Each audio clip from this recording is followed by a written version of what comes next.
Então, muito boa noite, sejam bem-vindos, sejam bem-vindas a mais uma live aqui comigo, Elisângela Barbosa. Eu também vou gravar aqui no Instagram para as pessoas poderem escutar, né? Me ver aqui também.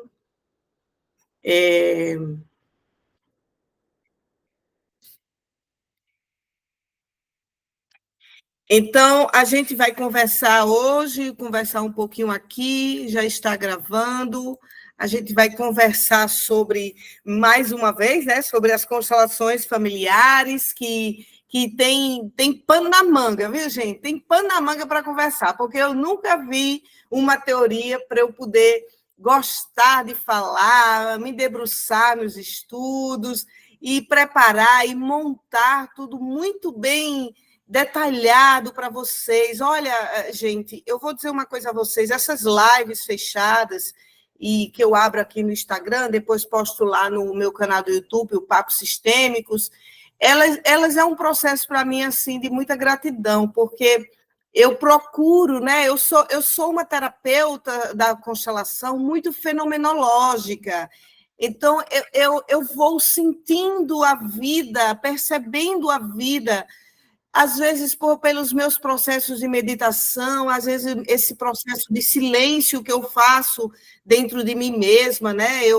Antes de eu chegar aqui para vocês, eu fico reclusa, fico quietinha no silêncio, pedindo que eu seja guiada no meu chakra laríngeo, na minha comunicação aqui com vocês. E durante a semana toda, né, depois que eu termino uma live fechada, eu já abro um portal de intenção do próximo tema. E aí eu deixo que esse tema que eu vou escolhendo, que ele vá me trazendo as situações, primeiro de lembrança que eu tenho dessa prática de 9 anos, né, em consultório, como também, como eu sou muito fenomenológica, como também os fenômenos que chegam até mim devido a esse tema que eu trago, certo? Então, eu trouxe hoje um tema para vocês, então toda segunda é um tema diferente. Talvez um momento ou outro eu repita o tema, né? Temas que às vezes são muito recorrentes, como traições, como abusos, como dificuldade de se relacionar com a mãe, com o pai. Então, esses temas que são muito recorrentes assim, de vez em quando eu gosto de trazer, repetir uma live, porque às vezes a gente traz, né, nessa parte mesmo intuitiva da fala, às vezes a gente traz uma questão diferenciada que toca aí ao que está acontecendo aí na vida de vocês agora. Então, hoje nós vamos conversar sobre por que repetimos histórias. Ai, gente, como eu escuto histórias de todas as ideias que vocês imaginarem. É o dia todo. Às vezes eu pego um Uber e parece que está escrito assim na minha testa, sabe? Ela é terapeuta, pode contar a história que ela vai te dar uma frase de cura, né? Parece que as pessoas adivinham, né? Esse campo morfo, né? Genético que deixa a gente com uma egrégora aí de parecer terapeuta. E às vezes eu entro no Uber e a pessoa que está lá, né, ou seja, um motorista ou uma motorista, só olha assim pelo retrovisor, pronto, já começa a falar a história dele, né? Ou dela. E aí eu não consigo escutar uma história de dor, uma história que logo a minha mente, logo as minhas emoções, os meus sentimentos, automaticamente eles vão adentrar ao campo da teoria sistêmica. Então, quando eu escuto uma história, a primeira coisa que eu falo é: está emaranhado com a mãe, está emaranhado com o pai, está com o sentimento transferido, está olhando para a morte do avô, olhando para a morte do pai, né? Eu já vou logo encaminhando para isso, né? E é claro que eu busco com todas as minhas forças me colocar como Elisângela filha, Elisângela irmã, Elisângela mãe, Elisângela amiga, né? Porque são os papéis mesmo que a gente desempenha. Mas, no meio disso tudo, eu não posso deixar de dizer que sim, que mora em mim, reside no meu coração, nas minhas forças, nas minhas entranhas, as leis sistêmicas, a teoria sistêmica. E é um remédio para mim. É um remédio para mim quando alguém precisa de uma frase, precisa de uma orientação, precisa de um discernimento numa questão. Então, eu faço. Eu não nego o trabalho. Olha, se eu vim fazer uma coisa nessa vida, foi trabalhar, viu? E eu adoro fazer isso mesmo. Esse movimento, para mim, me dá força de vida. Então, em 9 anos, gente, de consultório, né, com toda essa gama de experiência, né, que a vida, ela parece até que eu fico observando a vida olhando assim para mim, dizendo assim, ó, nós vamos pegar a Elisângela, nós vamos fazer o mundo todo, o que ela precisa estar lá no meio de algumas coisas, ela não vai ficar, e ela vai ficar só trabalhando. E aí me levaram para Brasília, né, e 9 anos de Brasília, eu naquela empolgação, né? Puxa vida, vendo a vida das pessoas andarem, se modificarem pelos feedback que as pessoas me davam e ainda me dão, mesmo sem eu pedir. E aí eu disse, não, então esse é o caminho. Então eu trabalhei durante esses 9 anos, de domingo a domingo, domingo mesmo, principalmente quando eu estou em Brasília, onde eu tenho meu consultório, que lá a minha demanda realmente é muito grande. Eu tenho uma demanda online muito grande, mas a demanda de Brasília me faz assim ficar indo e voltando para lá constantemente.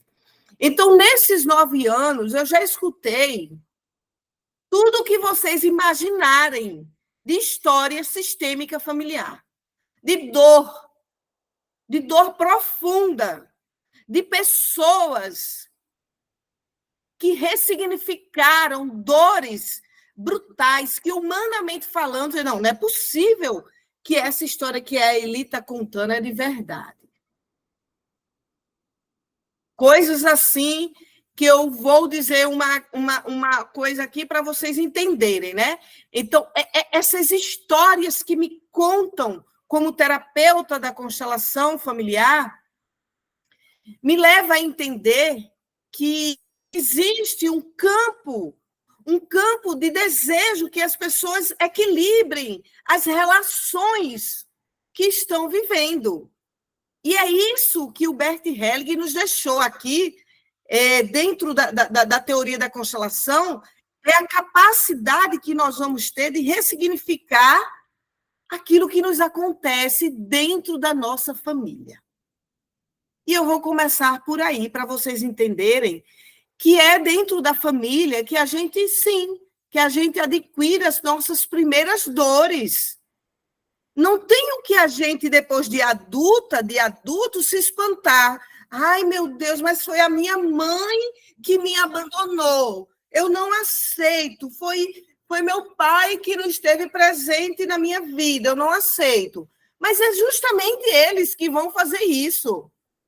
Não estou aqui dizendo que isso é bom, que isso foi bom, que isso foi ruim. Eu estou dizendo que isso é a vida. É a vida, porque a gente nasce nesse sistema. A gente se coloca dentro desse sistema para poder chegar aqui na Terra. Então, eu posso dizer aqui para vocês uma das histórias, né, que eu tinha dito. Uma pessoa veio constelar comigo um sentimento de que ela não consegue atrair ninguém, ela não se sente vista pelos homens. Ela não consegue ser vista. Ela diz que se arruma, uma moça bem presente, se arruma, sai e não consegue ser vista. E ela estava dentro de uma dor da família dela, porque, olha esse caso, gente, não se espantem, não se espantem. Recebam com orações dentro do coração de vocês cada coisa que eu disser aqui. Essa moça, ela tinha sido abusada pela mãe dela dos 5 aos 10 anos de idade. E ela não conseguia dizer ao pai, nem a ninguém, que ela estava sendo abusada pela própria mãe. Então, ela não era vista pelos homens porque ela não era vista pelo pai dela. Aquilo que a mãe dela fazia dentro da casa. Na hora que a mãe dizia, não, hoje eu vou dormir com fulana, você vai dormir no outro quarto, porque ela precisa de mim. Então, histórias desse tipo que nos chocam. Porque a gente deseja que essa vida ela seja cheia de coisas boas, de alegria, de felicidade, de abundância. É esse o anseio de todos nós. A gente tem esse anseio pela felicidade. Mas também, enquanto adultos, enquanto adultos, a gente precisa entender que o mundo que a gente está habitando, que é o planeta Terra, ele é um mundo, sim, gente, da dualidade, da dor, o mundo do sofrimento. E vão ter alguns sofrimentos que a gente, humanamente falando, a gente não dá conta de entender. A gente precisa trazer para uma força de algo que é maior e que, de alguma forma, permite aquela dor. De alguma forma. Não é a essência do humano que é ruim, que é perverso. É algo maior que vai orquestrando tudo isso que a gente vive aqui. Não estou dizendo com essa minha fala que as pessoas têm que dizer aquela menina sofria surras da mãe, deixa para lá, porque é assim mesmo, aqui é o mundo do sofrimento. Não é isso. Uma vez que a gente sofre um dano do nosso sistema, a gente vai, sim, reservar marcas profundas na nossa alma e no nosso corpo emocional. O adulto que nós vamos nos tornar... Exatamente, Beth. O adulto que nós vamos nos tornar, ele vai ser responsável pela mudança do qual a gente absorveu da nossa família. Ele vai ser responsável para mudar tudo aquilo que a gente trouxe como estrutura emocional da nossa família.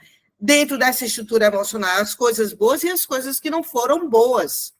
Então, cabe à parte adulta da Elisângela, de todo mundo que está aqui me escutando, cabe essa parte adulta dizer, agora é comigo. Agora é comigo.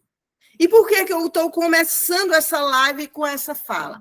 Para a primeira coisa, para todo mundo entender que, teoricamente, tem algumas histórias que não me espanta mais.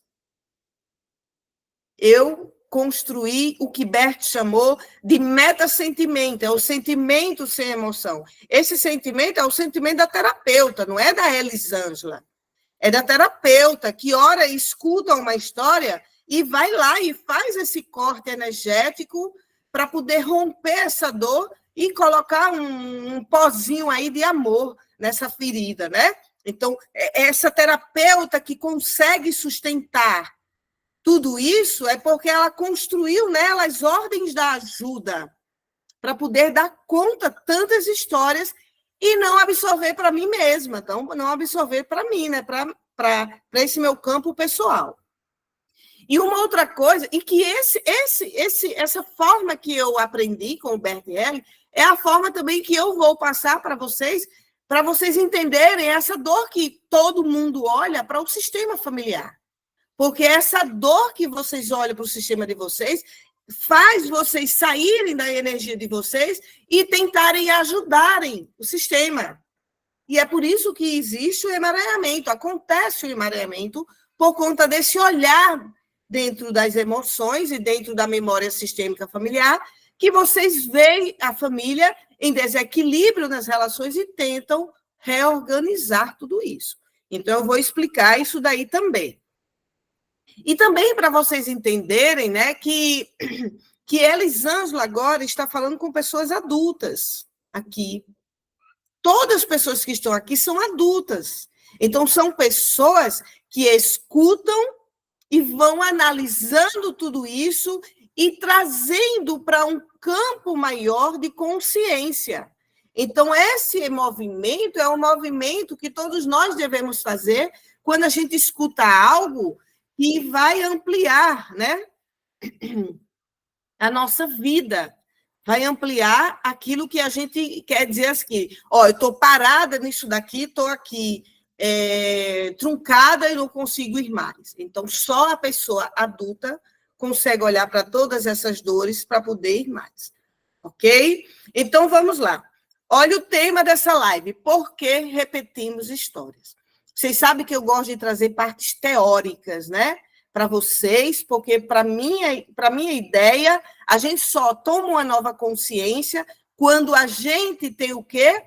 Tem uma nova ideia para colocar no lugar daquilo que é passado já na nossa vida. Então, ninguém vai conseguir mudar nada dentro de si, nada, gente, a não ser que traga um novo modelo de pensar. Vou repetir. Ninguém muda até o momento que não perceba, que não compreenda, que não tenha um novo modelo de pensar. Porque é dentro do novo modelo de pensar que você vai substituir a antiga ideia que está vibrando no teu corpo. Vibrando. Então, eu vou falar de algumas questões aqui para vocês poderem entender essa teoria que eu quero, né? Eu tô aqui tentando ver se eu não atropelo minhas palavras, porque eu estou com muita vontade de falar sobre isso. Então, eu vou trazer aqui alguns campos teóricos. Por exemplo, eu quero explicar para vocês uma teoria que eu trago na minha formação quando eu falo do baralho sistêmico, né? Do meu método baralho sistêmico, que é com aquelas cartinhas que todo mundo aqui conhece, né? Já deve ter visto aí no meu Instagram, no @eliconstelar, as cartinhas que eu trabalho. Então, eu trago, né? As cartinhas são essas, gente, ó. Esse é o meu baralho sistêmico. Então, gente, o que é que acontece? Eu trago uma teoria lá, essa teoria, está dentro do campo junguiano, né, dos arquétipos, mas eu trago bem resumido para vocês e deixo para aprofundar mais lá nas minhas formações, seja supervisão, formação presencial, ou seja, especialização do método baralho sistêmico. O que é que acontece? Vamos entender essa lógica primeira, depois eu vou trazer a lógica sistêmica e a lógica de cura para tudo isso. Porque para curar, nós precisamos de uma lógica emocional. Senão, não acontece a cura. Certo? Então, vamos lá. Eu digo o seguinte, olha essa teoria. Dentro do nosso cérebro, e isso também tem um pouco da física quântica, que é assim, nós somos um campo, o que é que a física quântica diz? Nós somos um campo eletromagnético. Coração, magnético aqui, mental, eletromagnético, coração e cérebro, coração e cérebro. Quem é, Elisângela? Um campo eletromagnético. Na hora que eu entendo eletro, é o que? São esses sentimentos, o que vibra, o que dá aquela energia no teu corpo. Então, nós somos esse campo de energia. E eletromagnético é aquilo que está dentro da estrutura cerebral da gente. O que é que tem na estrutura cerebral? Consciência e inconsciente. Um campo maior. Inconsciente e consciência. Vamos lá entender paulatinamente tudo isso. Na hora que eu já falei isso aqui várias vezes na live, mas eu gosto sempre de estar repetindo, porque isso é uma teoria que a gente precisa entender. Então, nós somos formados por cenas e sentimentos, é o que está dentro do nosso campo consciente e inconsciente. Porque o próprio Jung vai falar de que essas percepções que nós temos, né? Quais são as percepções, gente, que nós temos? Auditiva, visual, paladar, olfativa, né? E tato, né? Então, assim, as 5 percepções, mais uma que ele acrescenta, que também está nas teorias, que é o quê? A intuição. Então, essas 6 percepções, ela vai estruturar você para você conhecer o mundo. E isso não é apenas fora do útero da nossa mãe, é ainda dentro do útero. Tem experiência científica de que a criança reconhece a voz da mãe depois que sai do útero. Por quê? Porque ela formou, através do ouvido, o som da mãe dela. Ela gravou mentalmente. Então, dentro da supervisão de baralho sistêmico, eu digo que o nosso cérebro é uma analogia simples, mas é aquilo que funciona para o entendimento, para a parte mais didática. Então, o nosso cérebro é formado por cenas e sentimentos. Aí eu vou trazer um exemplo para vocês. Olha só, vamos dizer que Joãozinho, um menino de 5 anos de idade, está tomando a sua sopinha, 6 horas da noite. A mãe tinha acabado de chegar, né? Eu já estou contando aqui uma história para vocês. A mãe tinha acabado de chegar do trabalho, colocou a sopa do menino e ele está lá na mesa, ó, colherzinha da sopinha gostosinha que a mamãe fez. E, de repente, ele vê o pai dele entrando, correndo, passando por trás dele, indo lá para o quarto onde a mãe está. E ele sente que o pai estava alcoolizado, estava bêbado. E aí ele escuta, ele viu, na hora que o pai passou, ele parou a sopa, olhou aqui o pai e depois voltou, baixou a cabeça porque ficou com medo daquela cena e escutou o pai bater na mãe. Ele escutou voz, tome, seu vagabunda, não faça isso comigo, tá doendo. Aí escuta bater, jogar a mãe no chão. Estou falando de uma cena bem, né? Então, ele escutou isso, escutou. Nisso, entrou um campo de medo, sentimento de medo foi aflorado. Toda vez que nós temos sentimentos que nos vai deixar com medo, com angústia, a gente tem um processo no nosso corpo de contração. Então, o corpo faz isso, ó. E aí fica lá, encolhidinho. Os músculos, as células, tudo vai... Contração. Em algum momento, a vida e o próprio organismo da pessoa vai dizer, tu vai ter que descontrair aí. Contração e soltar, vai ter que soltar, né? Porque a gente não vai ficar assim para o resto da vida. O próprio corpo e a própria estrutura humana vai fazendo com que a gente vá se adaptando ao que é bom e ao que é ruim, infelizmente, né? É uma questão da nossa psique para tentar fazer a gente sobreviver a uma dor ou a um amor que a gente está vivendo. Então, quando ele escuta tudo isso, o pai dele corre e sai. E a mãe dele, ele escuta a mãe dele chorar. No ouvido, ele ouviu violência. Na hora que ele ouviu, o cérebro humano, ele é lúdico. Sabe aquelas coisas de historinhas que a gente vê abrindo os balãozinhos? Automaticamente, essa ludicidade vai abrir um balãozinho aqui, ele vai ver, ele vai imaginar. Ele não viu com os olhos, mas ouviu. Então, ouviu, vai criar uma ideia. Então, na hora que entra o som daquilo tudo, ele abre o balãozinho e cria, de forma lúdica, um desenho do que pode estar acontecendo. Automaticamente, o sentimento de medo se junta a essa cena e a cena do que ele imagina dentro de um cérebro lúdico com o sentimento de medo, ele vai construir uma coisa. O que é que ele vai construir ali? Ele vai construir uma ideia. É uma ideia isso. Ou, se vocês quiserem uma palavra mais, né? Um paradigma. Paradigma. Ele vai construir. Qual é a ideia que ele constrói? Uma ideia, um conceito. E aí ele constrói essa ideia, esse paradigma, esse conceito, e ele diz: mamãe é frágil e o papai é ruim.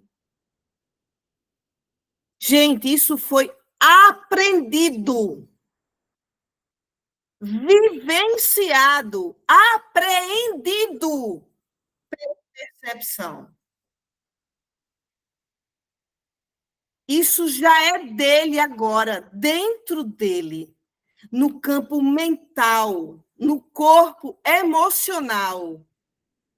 Já faz parte do que ele vai construir de autoimagem para ele, de autopercepção, de que ele é homem, e se ele é homem, o Joãozinho é um menino e o pai também é um menino, o que ele vai fazer com essas duas imagens? Como ele vai se ver como homem, filho de um homem violento, agressivo e ruim? Então, ele vai construir essa ideia. E a gente vai ter quantas cenas dessa dentro da gente ali? Bilhões. Bilhões de cenas dessa. É a briga da mãe, foi o olhar que você cortou o cabelo e disse: mãe, olha meu cabelo, ficou do papai. Aí a mulher já estava brigada com o homem, separado, porque tinha sofrido traição. A mãe vai olhar para o menino e vai dizer: só fez isso, ó. Ela não disse uma palavra, só fez assim para o cabelo do menino, porque o menino disse que estava igual ao pai. Qual foi a ideia que o menino absorveu pelos olhos? Com isso aqui, ó. Eu sou feio igual a meu pai. Eu não presto igual a meu pai. Eu não posso amar meu pai. Minha mãe não aceita. Então a gente nós vamos ter bilhões de cenas dessa dentro da gente. Como diz aquela, cada mergulho é um flash. Cada relação é um flash, gente. Cada vivência, cada troca de relacionamento é um flash na sua vida, da cena que vai adentrando no seu cérebro, das ideias que vão sendo montadas para você conhecer o mundo, para você praticar a vida no mundo. Fora essas cenas que nós vivenciamos diretamente, olha o babado, preste atenção. Fora essas cenas que nós vivenciamos diretamente aqui, as percepções, nós temos cenas intrauterinas. Intrauterina, de tudo que aconteceu lá no úterozinho da mamãe, na nossa casa, santa e sagrada, Santo Graal. Nós temos cenas de lá. Nós temos cenas de 7 gerações para trás, da nossa família da qual a gente nasceu. Família genética. Não que a gente não possa absorver da família que nos criou, caso a pessoa seja adotada. Da família genética, nós temos cenas no inconsciente de tudo como foi as relações passadas. Em especial, aquilo que foi excluído. Então, tudo que foi excluído no sistema pulsa feito, eu digo que é um organismo vivo. Pulsa feito um organismo vivo dentro de você. Porque a vida fica dizendo, ó, ô de casa, alguém aqui nessa família pode equilibrar o que a mãe fez ali traindo o marido, o que sua avó fez de abandonar, ou de casa. Então, a vida, não é que ela é má, mas ela vai querer as relações nas ordens, no amor, na troca equilibrada. Então, tudo que nós nos relacionamos e que não deixamos em equilíbrio está sendo gravado no que Bert Helling descobriu que se chama memória sistêmica familiar. Então, você, nesse exato momento, está gravando no disco que vai servir para 7 gerações para frente aquilo que você quer de mudança. E se a pessoa não quiser mudança, quiser ficar no papel de vítima, está sendo registrado isso também. Por isso que a vida tem pressa. Bora, minha filha, se acorde para estudar, para você preparar a melhor live que você vai ter. Porque tem muita gente que vai querer escutar isso. Vamos, Elisângela, acorda. Entendeu? Porque é muito trabalho que tem que se fazer pela humanidade, gente. É muito trabalho. Muito. Então, a gente tem cenas que a gente conviveu diretamente, nós temos cenas intrauterinas e cenas do nosso sistema para trás dos nossos pais. 7 da mãe, 7 do pai. Eu coloco logo 7 para poder a gente, de repente, se aliviar, né? Mas tem algumas linhas que dizem que são até 4 gerações.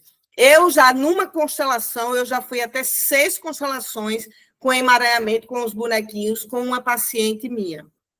Já fui até 6, certo? Então, Eli, pelo amor de Deus, me dá uma solução para tudo isso, porque eu já estou ficando assim, que eu vou ter que fazer terapia para o resto da minha vida. Vai, isso já é normal. Tem que fazer terapia para o resto da vida. Então, uma vez que eu trazendo para vocês aqui essa teoria, que nós somos formados pelas nossas percepções, é a forma que a gente entende o mundo, é através desse campo de 6 percepções. Nós temos o nosso espírito, ou a intuição, como você queira chamar. Então, a intuição é aquela voz, gente, que está dentro da gente, que diz assim, ai, menina, eu senti uma sensação de dizer assim, ai, parece que vai chover. Aí você diz, vou levar nada, um sol desse, vou levar o guarda-chuva nada. Você vai, quando você sai da padaria, que você vai voltar para casa, a chuva, né? Então, aquela intuição, ela é onipresente, onipotente e onisciente. Ela é a fonte divina dentro da gente, porque nós somos filhos de Deus. Nós somos, gente. Nós somos filhos de Deus. É do Todo-Poderoso. O que cria tudo, o que vê tudo, o que sabe tudo. Então, um pai, quando ama um filho, ele coloca dentro dele a centelha do melhor. E Deus fez isso com a gente. Ele disse assim, eu vou colocar nos meus filhos o que eu sei fazer.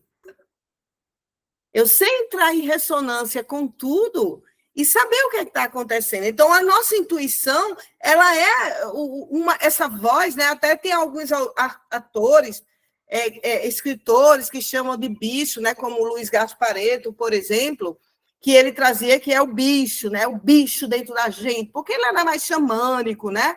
Então, tinha essa questão aí, que ele chamava assim, mas é a centelha divina pulsando dentro da nossa vida, dentro do nosso corpo, né? Então, uma vez que vocês entenderam tudo isso, gente, é importante também entender que acontece assim. Aí agora, né, para a gente poder caminhar um pouco mais nesse assunto, eu vou trazer para vocês essa questão do sistema, de que a gente absorve, não? Então, eu falei para vocês que uma das cenas, que um dos caminhos a gente absorver cenas e estar vibrando nas cenas ou essa relação direta dentro com os pais, ou essa relação com a ancestralidade da gente. Então, é o seguinte, uma vez que você tem percepções, todo mundo tem percepção, né? Então, uma vez que a gente está com as nossas percepções alinhadas ao amor, a gente vai conseguir se libertar de muitas cenas dentro da gente. Mas aí, o que é que acontece? Esse campo de percepção, ele se transforma também naquilo tudo que a gente absorveu da vida. Ó, aqui está você, ó, um corpo, certo? Aqui está você, um corpo, ó, gente. Então, esse corpo com 2 ouvidos, olhos, nariz, boca, pele, intuição, esse corpo, Contudo, ao longo da vida intrauterina, até exatamente agora, dia 26 de agosto de 2024, esse corpo já teve uma gama de experiência de relações. Então, o que é que tem nesse corpo? Uma vibração. Uma vibração. Que a gente poderia dizer que é uma egrégora. Então, uma pessoa que se debruça a estudar os livros de constelação familiar, ela vai escutando, vai lendo, vai conversando, escutando vídeo, participando das lives da Eli, ela vai criar uma egrégora de energia nela mesma. Por quê? Porque as percepções delas estão voltadas para esse novo entendimento. O balãozinho que fica lá na consciência vai trazendo mudanças no corpo emocional, porque você está colocando outros assuntos dentro de você. E o que é, como é o nome disso?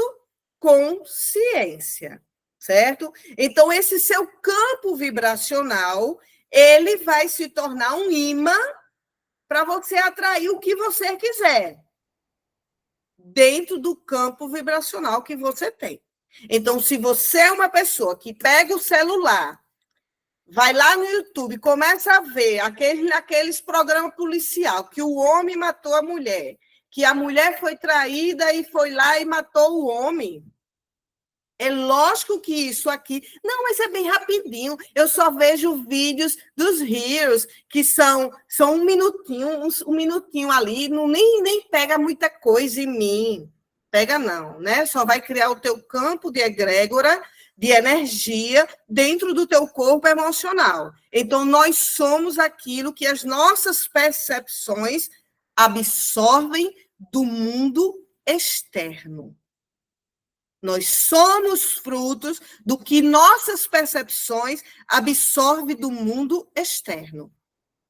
Uma vez que você não traz um movimento para ampliar essa vibração, essa consciência, tudo que você passou o dia vendo vai se acumular como campo de energia em você e você vai atrair exatamente isso.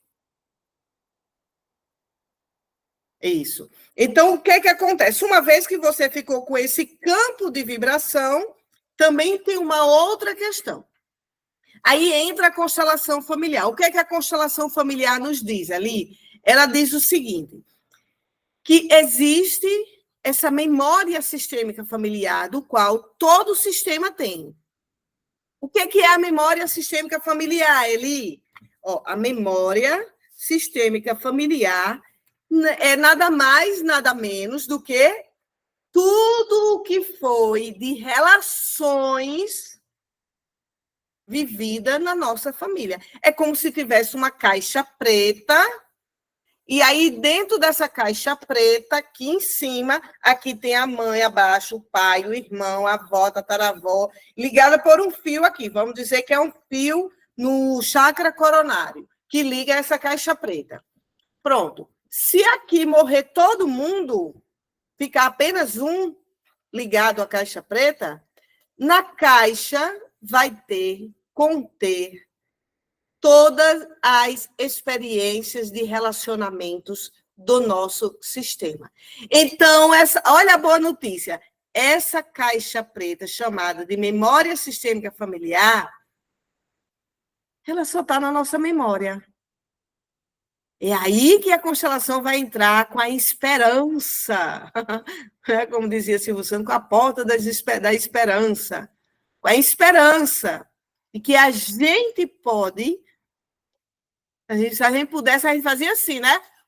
Dava um sopro e a caixa voava, porque é tão leve e pesada e densa ao mesmo tempo.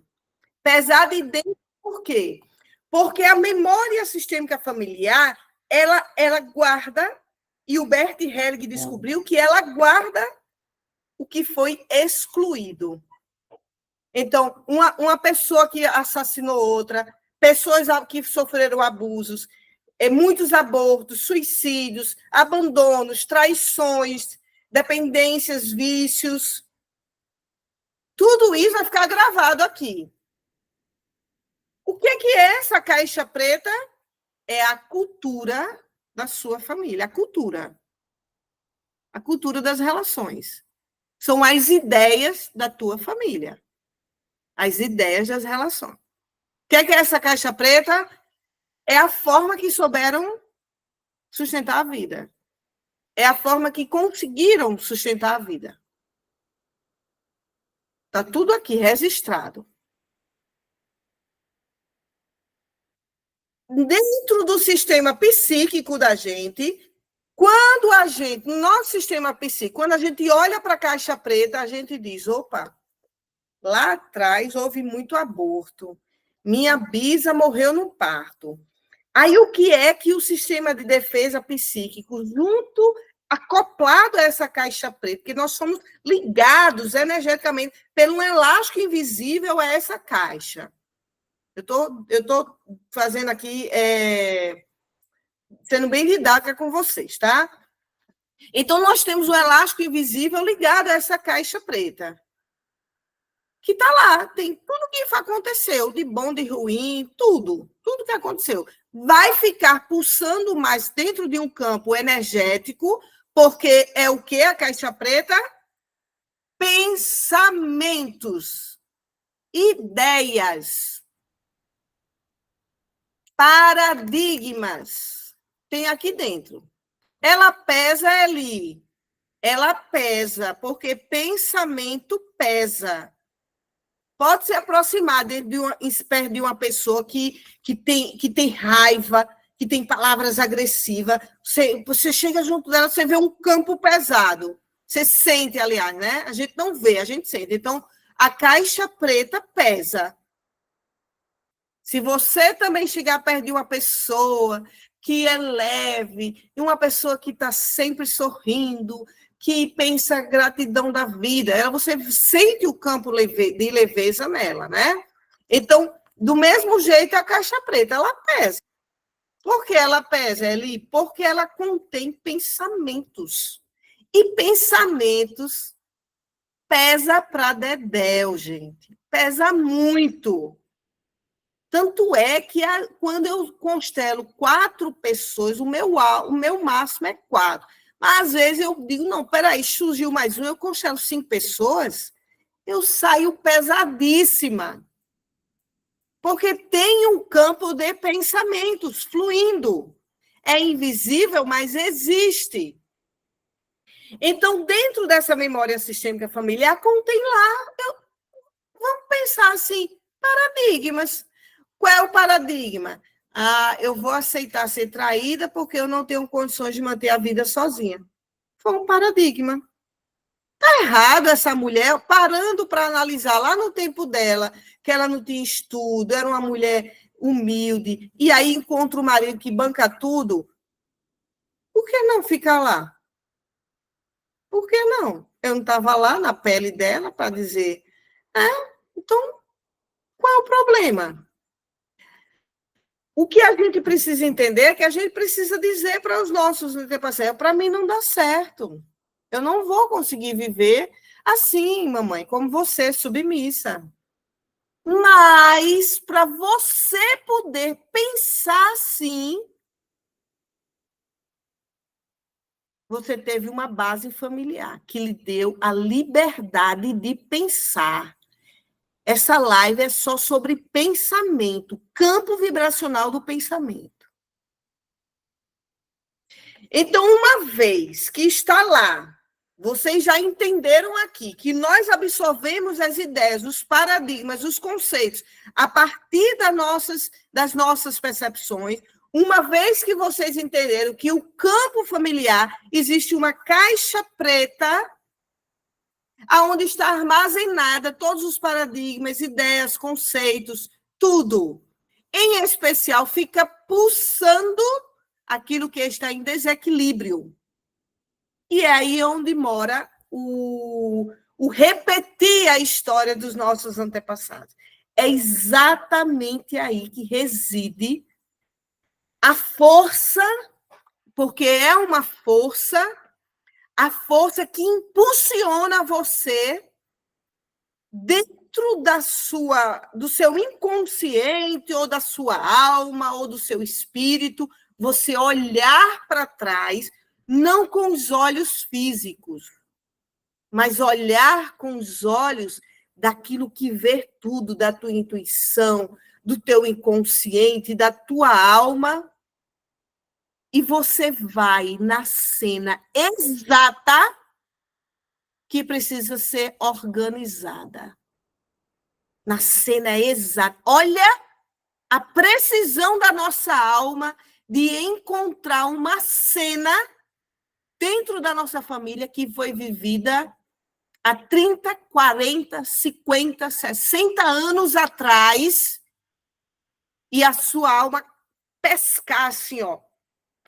Essa cena aqui eu vou equilibrar.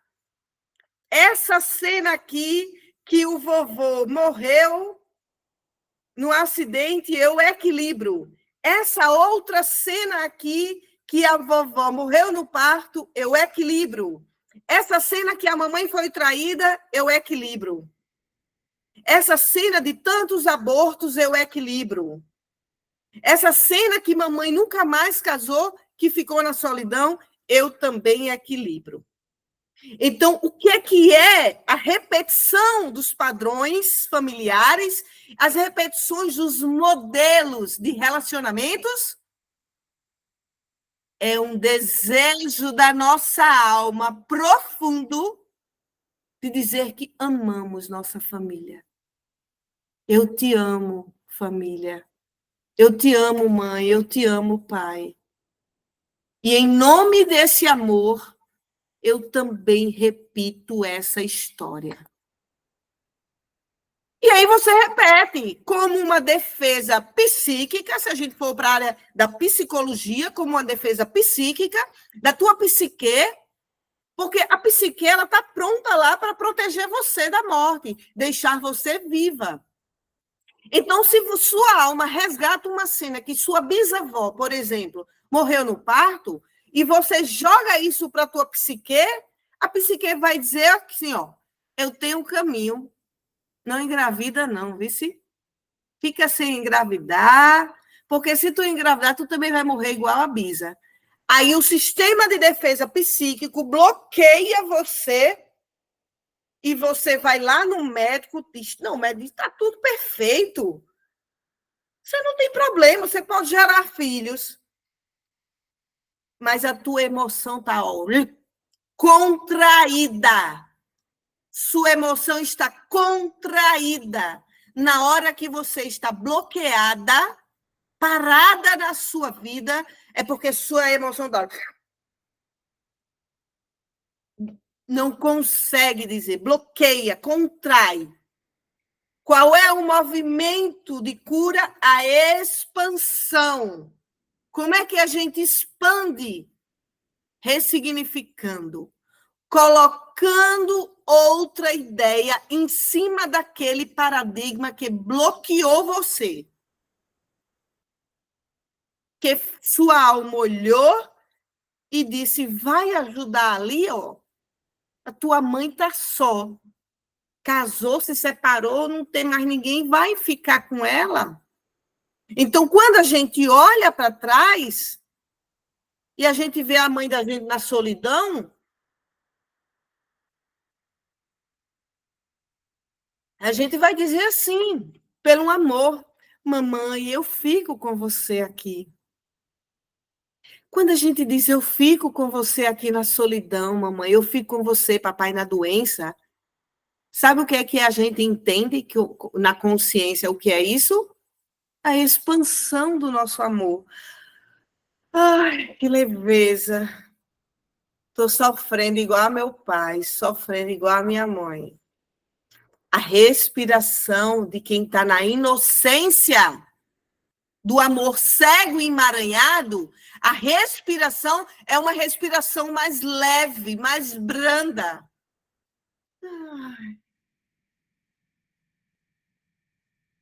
Porque todo mundo que está dentro de um amor cego e emaranhado, dentro desse amor que olha para a dor, está ganhando alguma coisa.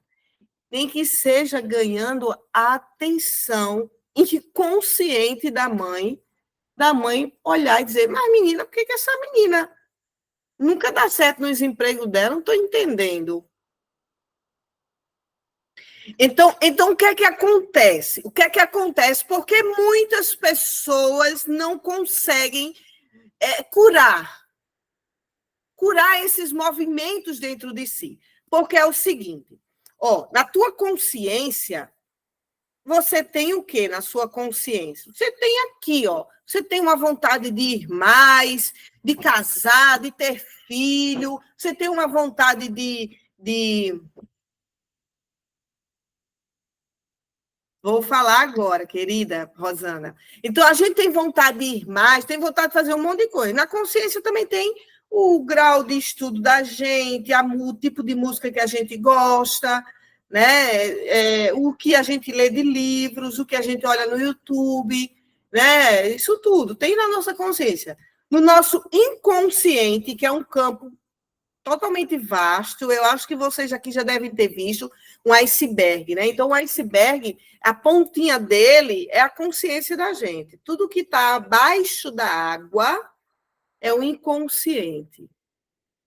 Então, por isso que o nosso inconsciente ele é muito grande. Ele é quase, vamos dizer, infinito. Ele é eterno.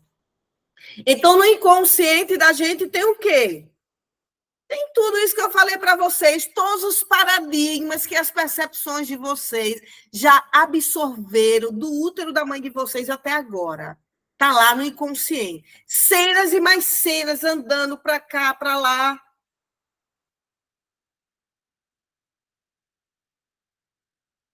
Vocês assistiram o filme Divertidamente 1 e 2? Retrata um pouco disso, dessas cenas que estão no cérebro daquela menininha. Então, tem muitas cenas guardadas, cenas que eu consegui lidar, trouxe para a consciência, cena que eu não consegui lidar, coloco lá no inconsciente. O que é que faz o inconsciente movimentar essas cenas e trazer para a consciência? As nossas emoções são nossas águas. Eu vim do corpo da minha mãe, ela me deu semente boa, né? Eu vim do corpo do meu pai. Então, essas águas que a gente vai movendo dentro da gente, a gente vai liberando as cenas do inconsciente, vai trazendo para a consciência. Antigamente eu dizia, nós conversamos com a dor, né? Conversamos, eu tinha o nome do meu canal do YouTube, antes de ser Papo Sistêmico, era Conversando com a Dor. E aí a gente conversando, dialogando, porque as emoções elas só se movem assim. É numa boa música, é numa cultura, um bom entendimento, um bom livro, uma live com a Eli. Então, aí você move, você tira lá do inconsciente e joga para a consciência. Agora, uma vez que chegou na consciência, você fez uma constelação com a Eli, e lá você viu que você não consegue engravidar. Eli, eu não consigo engravidar, então vem cá, vamos constelar. Traga aqui uma carta que representa você e uma carta que representa a dificuldade em engravidar. Lá na cena da constelação, e é por isso que o Bert Helling traz esse psicodrama para a teoria dele, porque as cenas estão dentro da gente, das relações de tudo, que a gente vai entender como vida. E aí a cena na constelação, o que é o processo de cura da constelação? A cena com o sentimento. Qual é o sentimento que Bert Helling trouxe? A frase de cura. A frase que faz. Então, você vem constelar a dificuldade em engravidar, e aí você olha para a cena, você viu lá que essa cena resgatou lá do teu inconsciente, porque a cena da constelação, gente, não é uma cena da tua consciência, é uma cena do teu inconsciente. É por isso que a constelação é uma terapia precisa, moderna e a terapia mais avançada no momento. Até agora, nenhum outro ser humano fez algo tão magnífico quanto uma constelação familiar do que Bert Helling deixou para gente. Eu não estou falando isso apenas porque eu sou consteladora, mas porque eu mudei minha vida só e somente só depois da constelação familiar. Há 9, 10 anos atrás, vocês nem imaginariam quem era Elisângela. A única terapia que me trouxe para o movimento de consciência e firmar a minha consciência foi a constelação familiar. Então, uma vez que você viu a cena e eu disse a frase de cura, diga para sua avó: vovó, eu sinto muito pelo que aconteceu lá atrás. Isso estava onde, gente? Na caixa preta. Na caixa preta. Você, é como se você... Vovó, eu sinto muito. Por que a pessoa não precisa estar perto da mãe, do pai, para fazer a constelação? Ah, minha mãe morreu, eu não vou mais fazer constelação. Vai, por quê? Está tudo guardado na memória sistêmica familiar. Então, na hora que você diz: vovó, eu sinto muito pelo seu destino de ter morrido no parto, você deixa a palavra de compaixão com ela lá na caixa preta, com tudo como foi.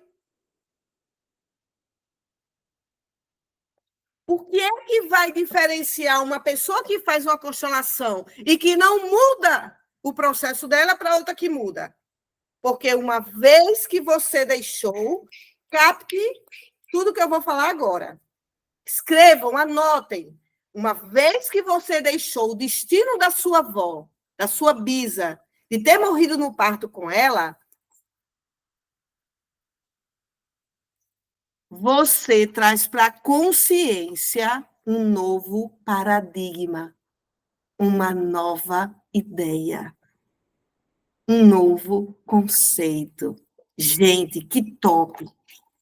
Que top isso! Então, é a palavra dita, proclamada, que se faz verbo e se torna carne. A palavra muda a nossa consciência.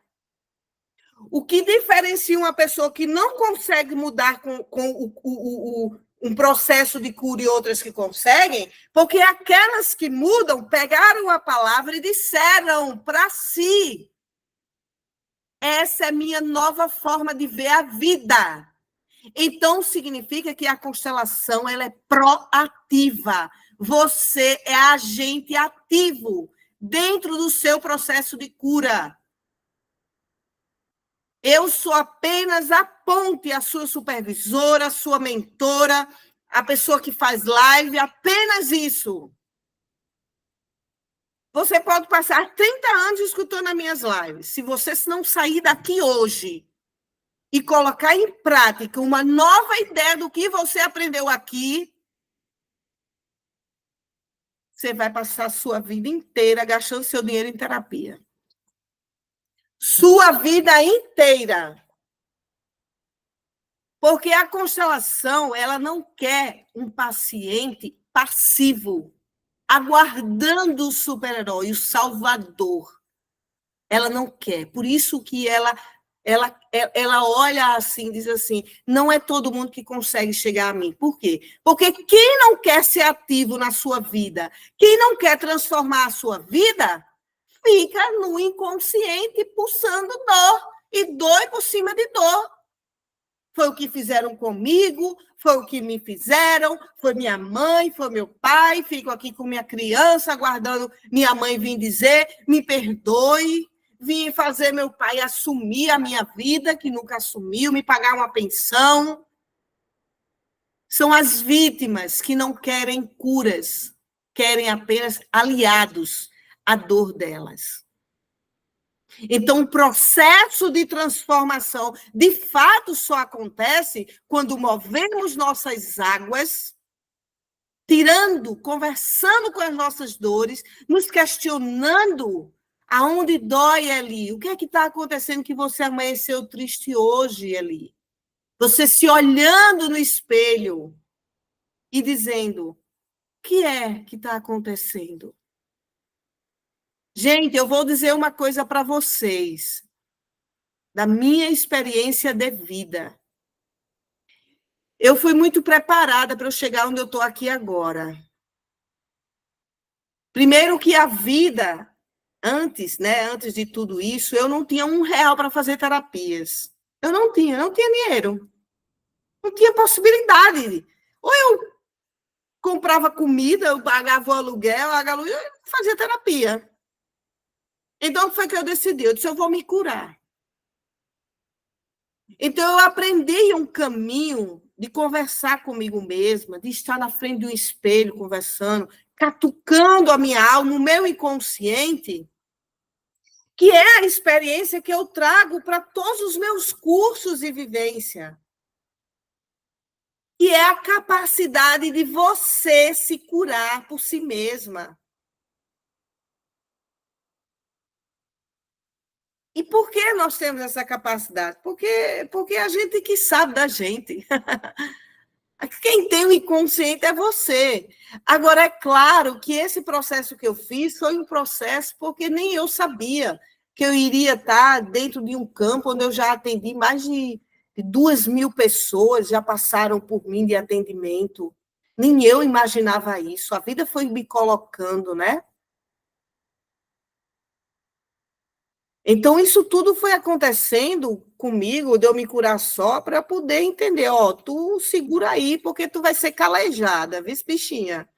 Tu vai ser calejada, porque vai chegar muitas histórias aí para tu escutar. Tanto é que eu escuto, e hoje eu já sei liberar essas histórias de mim. Agora, com detalhe, eu acho até que eu vou fazer um seguro do meu cérebro, né? Cláudia Raia tem seguro das pernas dela, eu vou fazer um seguro do meu cérebro, porque se um cliente sentou do meu lado e abrir uma sessão, ele pode passar 5 anos sem voltar. Quando ele voltar, eu sei a história dele, eu lembro a história dele todinha. Isso daí eu tenho muito orgulho de dizer isso. Eu tenho a história das pessoas. Quando elas saem, eu saio do campo dela, entro para um processo de meditação, de silêncio, de liberar essas formas, pensamentos, para eu poder voltar. Em outra live, eu digo a vocês como é que eu consigo fazer isso. Como eu vou passar isso, eu estou estruturando uma mentoria e eu vou passar isso na mentoria. Como eu ancoro apenas o que eu quero. É um exercício que eu fiz sozinha, criando, eu mesma, naquele tempo, sem dinheiro. Eu mesma disse, eu não vou escutar ninguém, eu só vou escutar o que eu quero. Aí eu aprendi a fazer isso. Então, eu consegui um movimento que eu posso estar aqui, ó, ter 3 pessoas falando determinada coisa, tentando me convencer, os meus ouvidos, eles já têm uma apuração devido a essa técnica que eu uso, entra, só fica aquilo que eu analisar. Mas não fica meu. Eu já tive diversas pessoas que me disseram assim, Eli, tu só faz o que tu quer. Não é nem por teimosia, tá, gente? É por causa dessa técnica. Depois eu ensino a vocês. Então, gente, o processo de repetir as histórias é isso aí.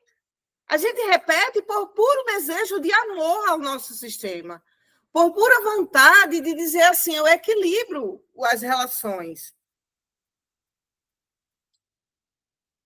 Deixa que eu faço por vocês. Mas isso é uma inocência nossa, da nossa criança, que acha que vai poder salvar nosso pai, porque a gente recebeu a vida deles, eles se sacrificaram, que a vida é muito grande, estar aqui na Terra é uma oportunidade única. Gente, é única. Tenham noção, pelo amor de Deus, de que essa imagem que vocês veem de Elisângela só vai ver nessa vida, não tem nunca mais essa imagem. Eu posso vir de outra forma, mas não com essa. Então, nós somos únicos. Tanto é que a nossa identidade, ela é única, é uma identidade por pessoa. É muita criatividade do divino, né? Quantidade de gente que tem no mundo e não tem identidade uma igual à outra, meu Deus, é muita abundância de criatividade. Muita mesmo. Então, gente, repetir os comportamentos, ele se dá através desse mecanismo aí que eu falei todo para vocês.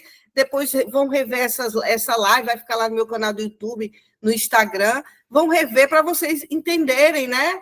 Saírem daqui, tudo que vocês escutarem, se ler um livro, pega lá e coloca assim, qual a ideia que eu vou praticar?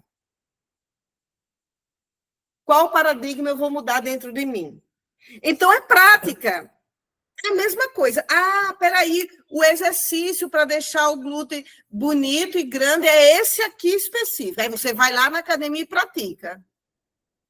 No corpo emocional é do mesmo jeito. Do mesmo jeito. Ou você pratica diariamente, e uma vez que você traz uma nova ideia para a consciência, um novo paradigma, você tem que repetir que você pensa assim, ó, mais de 21 dias, para sua mente voltar e dizer, ela agora mudou realmente. Porque senão o sistema de defesa psíquico volta a atuar. Por quê? O Bert disse sobre isso. Porque o nosso cérebro, ele é o quê, gente? Mecânico e arcaico. Ele é mecânico. Elisandra tem que cuidar, entendeu? Então, o nosso cérebro é mecânico. Ele vai querer proteger a gente de todas as formas. Então, se você pensa em 3 dias, tá bom, agora eu deixei com a minha avó o tanto que ela foi traída. E no outro dia você não vigia teus pensamentos, que é aquela frase da Bíblia, né? Orai e vigiai. Se você não vigia seus pensamentos, ela volta a atuar o mesmo paradigma antigo. Entenderam? Eu vou fechar aqui no Instagram, vou fechar no YouTube, e para a gente ficar aqui no Google Meet, eu vou abrir uma constelação hoje, certo? Então, deixa eu só me despedir aqui. Então, gente, quem é aqui do Instagram, muito obrigada aqui por ter vindo assistir. Quem vai vir assistir depois, deixa um comentário aí para mim de presente, deixa um like, deixa alguma coisa aí para mim, que isso me ajuda muito aqui nas redes sociais. Um grande abraço. Quem é também do YouTube, eu peço que vocês curtam, comentam, compartilham o meu canal, se inscrevam, Papo Sistêmico, isso vai me ajudar demais. Grande abraço.